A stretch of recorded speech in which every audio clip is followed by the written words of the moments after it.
we should have many more seats in Congress. And we have an opportunity in Texas to pick up 5 seats. We have a really good governor, and we have good people in Texas.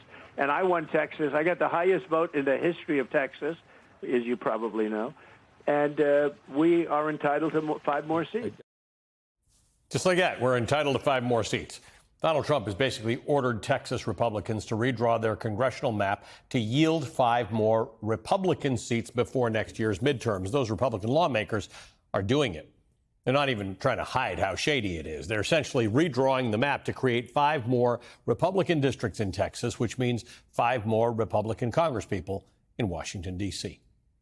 The proposed plan redraws, and I want everybody to know this, 37 of the 38 congressional districts to some degree. The primary changes, though, are focused on 5 districts for partisan purposes. These districts were drawn primarily using political performance. Each of these newly drawn districts now trend Republican in political performance. 5 new trending Republican districts. This is why Democrats in the Texas State House have fled to Illinois in an attempt to delay this scheme, and why national Democrats are beginning to realize it's time to use the power of their majorities in huge blue states to fight fire with fire.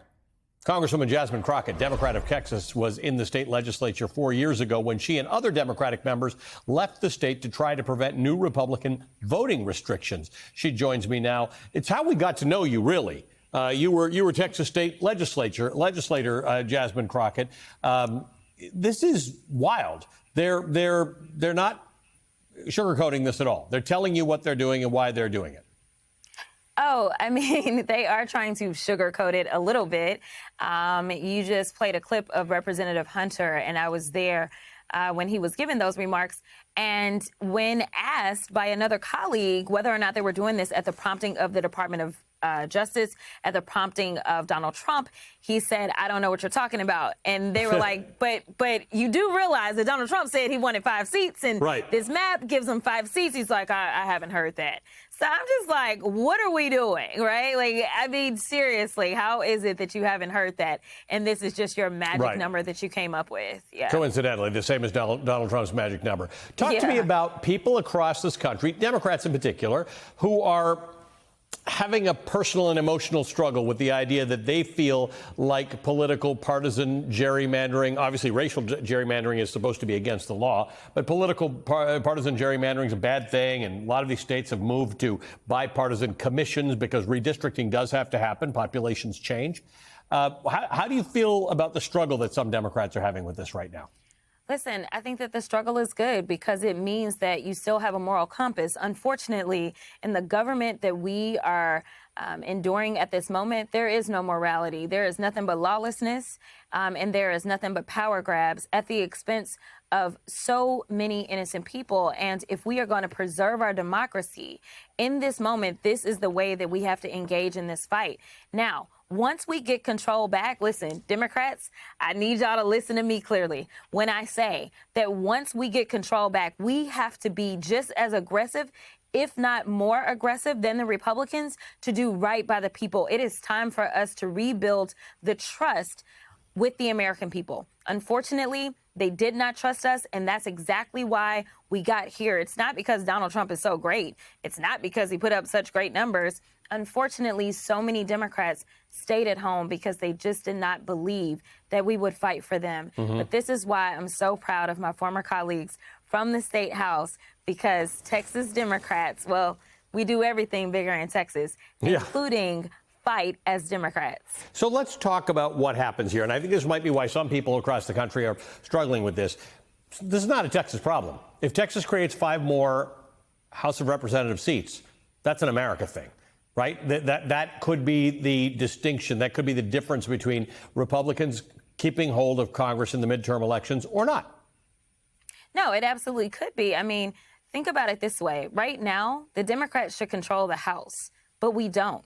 And the only reason we don't control the House isn't because we didn't work hard, isn't because we didn't raise money, isn't because we didn't put up good candidates, but it is because North Carolina, as soon as they ended up with a Republican majority on that Supreme Court, decided to redraw the lines again. And instead of that state being 7-7, which sounds like how that state has historically been voting, instead now the congressional delegation is 10 Republicans and 4 Democrats. They took 3 seats away from us, and those 3 seats would have made the difference in having a Speaker Johnson and a Speaker Jeffries. And, well, one of those is bigger, better, and greater than the other, and I'm sure you know which one that is. Let's talk about what the options are here. California is looking at an option that says, let's put this to a vote and let the voters say that they've got a right to do mid-decade redistricting. New York is ready to trigger a bill that says if somebody else does it, we can fight back. Illinois, of course, being particularly helpful to those Texas Democrats, who, by the way, Senator John Cornyn has asked the FBI to get involved and find, arrest, or bring back the Texas legislators. Yeah, this is interesting. Clearly, my senator. Now, listen, I'm about to tell all of MSNBC a secret. I actually don't hate Senator Cornyn at all. And right now, what we have is a senator who actually is a real Republican who's doing everything that he can to make it seem like he's a MAGA Republican so that he can get through his primary.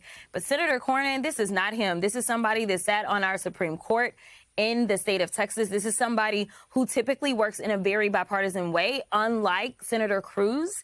This is somebody who is literally doing everything that he can to hopefully get some of that MAGA base that is riled up to vote for our corrupt attorney general, because now I'm convinced the only way that you can succeed with MAGA is you got to cheat on your wife, you got to have some felonies hanging over your head, you got to do something that makes you a little saucy before they will get behind you. And that's exactly who A.G. Paxton is. And unfortunately, he is consistently leading in the primary polls on the Republican side. And so Senator Cornyn knows that the FBI can't get involved and ain't going to get involved as it relates to some little civil situation that was signed off on by the Speaker of the Texas House. But the MAGA base won't know that. Are you concerned that Paxton might get away with this business of trying to expel Texas legislators? No, I'm not. Okay. Because I know the Texas Constitution. So the only way that he gets away with that is if our Supreme Court decides that they want to throw away our Constitution. And frankly, the only thing that we've seen these courts really stand by just a little bit has been the Constitution. And in 2021, when I broke quorum, there were a number of court cases that came about. And this particular Supreme Court said that this was a political issue, and therefore they had no ability to step in and to preside over it. And so I think that they'll arrive at the same conclusion, because our Texas state constitution specifically allows for and talks about a quorum break. And that's why this isn't the first or the second or the third quorum break in the history of the state of Texas. The former Texas legislator and current United States House of Representative member, Jasmine Crockett. Good to see you again. Thank you for being with us tonight.